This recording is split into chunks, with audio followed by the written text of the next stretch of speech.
Շնորհակալ եմ շատ ազգային ժողովի մեծարգո նախագահ,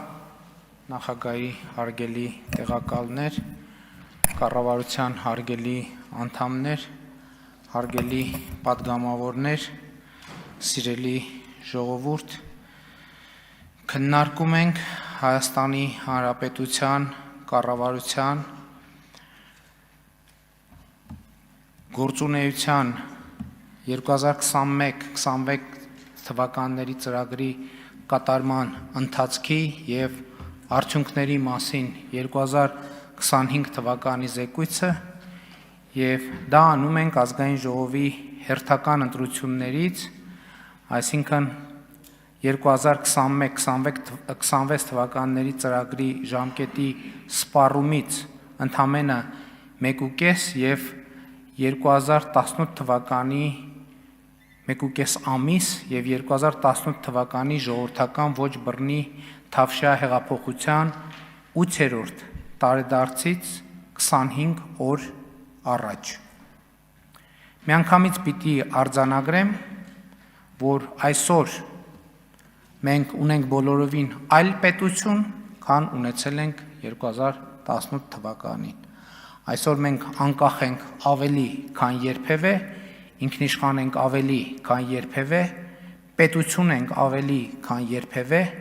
ժողովրդավարական ենք ավելի, քան երբևէ, զարգացած ենք ավելի, քան երբևէ, խաղաղ ենք ավելի, քան երբևէ, բարեկեցիկ ենք ավելի, քան երբևէ, անվտանգ ենք ավելի, քան երբևէ։ Մի բան էլ ասեմ, երկարակյաց ենք ավելի, քան երբևէ, որովհետև 2024 թվականի արդյունքներով Հայաստանի Հանրապետությունում կյանքի միջին տևողությունը 78.6 է, ինչը բացարձակ ռեկորդային ցուցանիշ է Հայաստանի Հանրապետության գոյության ողջ ընթացքում և ինչքան հասկանում եմ ընդհանրապես վերջին նույնիսկ Խորհրդային Միության ժամանակների հետ համեմատ։ Եվ այսօր մեր պետության հեռանկարները որոշակի են ավելի, քան երբևէ, և սա առաջին հերթին Հայաստանի և Ադրբեջանի միջև խաղաղության շնորհիվ, որը հաստատվեց 2025 թվականի օգոստոսի 8-ին ԱՄՆ մայրաքաղաք Վաշինգտոնում նախագահ Թրամփի աջակցությամբ։ Առաջիկայում մեզ սպասում են մեծ ու պատմական իրադարձություններ։ Թրամփի ուղի հանուն միջազգային խաղաղության և բարեկեցության նախագծի իրագործումը, որը Հայաստանը վերջնականորեն դուրս կբերի շուրջ 34-ամյա շրջափակումից և իհարկե Հայաստանի Հանրապետության և Ադրբեջանի Հանրապետության միջև խաղաղություն և միջպետական հարաբերություններ հաստատելու մասին համաձայնագրի ստորագրումը և վավերացումը, որը կապահովի մեր պետությունների և ժողովուրդների միջև թշնամանքի վերացման հետագա ընթացքը։ Այսօր էլ Հայաստանի և Ադրբեջանի միջև խաղաղություն է հաստատված և պետք է արձանագրել, որ այն հիմա էլ ունի բավականին ուժեղ իրավական հիմք։ Ես սա կարևոր արձանագրում եմ համարում, որը մեր իրականության մեջ ոնց որ թե երբեմն մենք բաց ենք թողնում, ասելով, որ խաղաղությունը ինքը այդպես բանավոր պայմանավորվածության կամ իրավական ուժ չունեցող դեռևս փաստաթղթերի հիման վրա է, ձևավորված այդպես չէ։ Հայաստանի և Ադրբեջանի միջև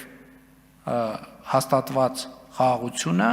ունի նաև պարտադիր իրավական ուժ և տվյալ դեպքում ես նկատի ունեմ Հայաստանի Հանրապետության և Ադրբեջանի Հանրապետության սահմանազատման հանձնաժողովների համատեղ գործունեության կանոնակարգը, որը Հայաստանի և Ադրբեջանի միջև ստորագրված առաջին երկկողմ միջազգային պայմանագիրն է և որը 2024 թվականի աշնանը վավերացվել է երկու երկրներում, և հիմա թե Ադրբեջանում, թե Հայաստանում ունի պարտադիր իրավական ուժ։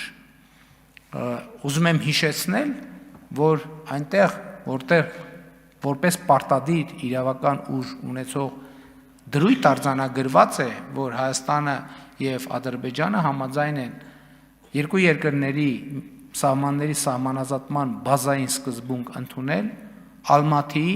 հռչակագիրը։ Սա է իրականում խաղաղության անկյունակարը, հիմքը, որը, կրկնում եմ, ունի իրավական պարտադիր ուժ թե Հայաստանի Հանրապետությունում, թե Ադրբեջանի Հանրապետությունում։ Նաև ուզում եմ ընդգծել Հայաստան-Ադրբեջան սահմանի 12 կիլոմետրանոց հատվածի սահմանազատումը, դա էլ է շատ կարևոր գործոն Հայաստան-Ադրբեջան թշնամանքի հաղթահարման առումով եւ դրանով իմ համոզմամբ մեկնարկ է տրվել այդ թշնամանքի հաղթահարման եւ այն, որ Կիրանցի դպրոցը Ադրբեջանի հետ սահմանից 50 մետր հեռավորության վրա է գտնվում, այլևս սարսափելի չի հնչում Կիրանցի դպրոցի աշակերտների համար, սա իմ ասածի ամենավառ վկայությունն է։ Այսօր Կիրանցի դպրոցի աշակերտները Ադրբեջանից 50 մետր հեռավորության վրա դասի են գնում, 30 մետր հեռավորության վրա ֆուտբոլ են խաղում։ Սա խաղաղություն է։ Խաղաղությունը սա է։